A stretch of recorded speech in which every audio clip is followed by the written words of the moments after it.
அன்பான சகோதர சகோதரிகளே, உங்களுக்கு சமாதானம்.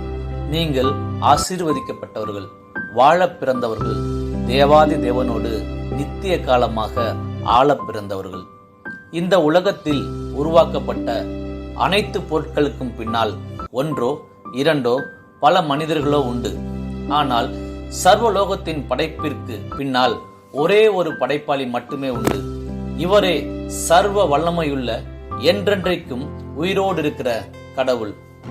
இவர் அன்பும் நீதியும் இரக்கமும் சகல கிருபையும் உள்ள பரிசுத்தர்.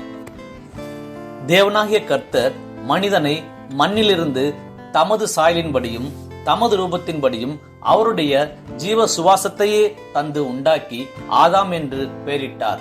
ஆதாம் என்றால் முதலாம் மனிதன் என்று அர்த்தம். ஆதாமுடைய விலா எலும்புகளில் ஒன்றை எடுத்து ஏவாள் என்ற பெண்ணை அவருக்கு துணையாக உண்டாக்கினார். ஏவாள் என்றால் ஜீவனுள்ளோருக்கெல்லாம் தாய் என்று அர்த்தம். அவர்கள் பரிசுத்தம் உள்ளவர்களாகவும் மகிழ்ச்சி நிறைந்தவர்களாகவும் துன்பம் இல்லாதவர்களாகவும் தேவனுக்கு கீழ்ப்படிந்து எந்தவித குறையுமின்றி சில காலம் வாழ்ந்தார்கள். ஆனால் ஒரு நாள் அவர்கள் பிசாசின் சொல்லை கேட்டு கடவுள் கொடுத்த கட்டளையை மீறி சாப்பிடக்கூடாது என்று சொன்ன நன்மை தீமை அறியத்தக்க மரத்தின் கனியை பறித்து சாப்பிட்டார்கள். அன்றிலிருந்து மனிதனை பாவமும் அதன் விளைவாக இன்று நாம் காண்கின்ற சாபமும் வியாதியும் மற்றுமுள்ள அனைத்து துன்பங்களும் இறுதியாக மரணமும் ஆட்கொண்டது. அதனால் தேவனோடுள்ள உறவை இழந்தார்கள்.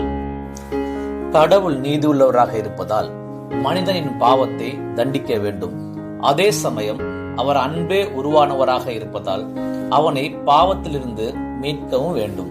ஆகவேதான் வார்த்தையாக தேவனிடத்தில் தேவனாக இருந்த கடவுள் மனிதனை மீட்பதற்காக இப்பூமிக்கு இயேசு என்னும் பெயரில் வந்தார்.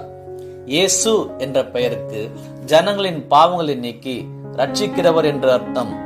இயேசு என்ற பெயருக்கு ஜனங்களின் பாவங்களை நீக்கி ரட்சிக்கிறவர் என்று அர்த்தம்.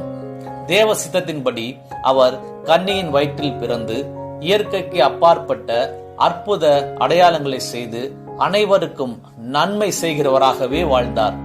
மனம் திரும்புங்கள், பரலோக ராஜ்யம் சமீபித்திருக்கிறது என்று பிரசங்கித்தார். அவர் நம்மை போலவே சோதிக்கப்பட்டும் பாவம் இல்லாதவராக வாழ்ந்தார்.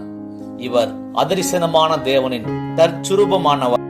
ரத்தம் சிந்துதல் இல்லாமல் பாவ மன்னிப்பு இல்லை என்கிற தேவ நீதியின்படி நம்முடைய பாவங்களுக்கான தண்டனையை தன்மேல் ஏற்றுக்கொண்டு நமக்காக சிலுவையிலே மரித்து அடக்கம் பண்ணப்பட்டார். ஆனால் பரலோக பிதாவாகிய தேவன் 3ஆம் நாளிலே இயேசு கிறிஸ்துவை உயிரோடு எழுப்பி நம்மேல் வைத்த தமது அன்பை வெளிப்படுத்தினார். இயேசு கிறிஸ்து சதா காலமும் உயிரோடு இருக்கிற மெய்யான தேவன். அவரை விசுவாசித்து அவருடைய வார்த்தைகளுக்கு கீழ்ப்படிந்து நடக்கிறவர்களை தம்மோடு சேர்த்துக் கொள்ளும்படி மீண்டும் வரப்போகிறார். மரித்தோர்களும் உயிரோடு எழுந்து நியாயம் தீர்க்கப்படுவார்கள். அதற்கு முன்பாக நடக்கப் போகிற காரியங்களை குறித்து அவர் சொன்ன தீர்க்க தரிசனங்கள் எல்லாம் நடந்தேறி வருகிறது. இதை வாசித்துக் கொண்டிருக்கிற உங்களுக்கு ஓர் நற்செய்தி. அனைவரும் ரட்சிக்கப்பட வேண்டும் என்பதே தேவனுடைய சித்தமாயிருக்கிறது. ஆகவே ஆண்டவராகிய இயேசு கிறிஸ்து உங்களுக்காக செய்த கிரியைகளை விசுவாசித்து அவரை சொந்த இரட்சகராக ஏற்றுக்கொள்ளுங்கள். அப்போது பிதாவாகிய தேவன் வாக்கு பண்ணின தம்முடைய பரிசுத்த ஆவியானவரையே உங்களுக்கு தந்து பாவமில்லாத ஆசீர்வாதமான வாழ்வை உங்களுக்கு அருளுவார். இல்லையெனில் நீங்கள் அவரோடு வாழும் நித்தியமான வாழ்வை இழந்து விடுவீர்கள், நித்திய அக்னி நரகத்தில் தள்ளப்படுவீர்கள் என்று தேவனுடைய வார்த்தை எச்சரிக்கிறது. உங்களையும் அவர் நேசிக்கிறபடியால் இந்த நற்செய்தியை கடவுள் உங்களிடத்தில் கொண்டு வந்திருக்கிறார். கர்த்தராகிய இயேசு கிறிஸ்துவின் நாமத்தில் உங்களையும் உங்கள் குடும்பத்தையும் ஆசீர்வதிக்கிறோம். ஆசீர்வாதமாயிருங்கள்.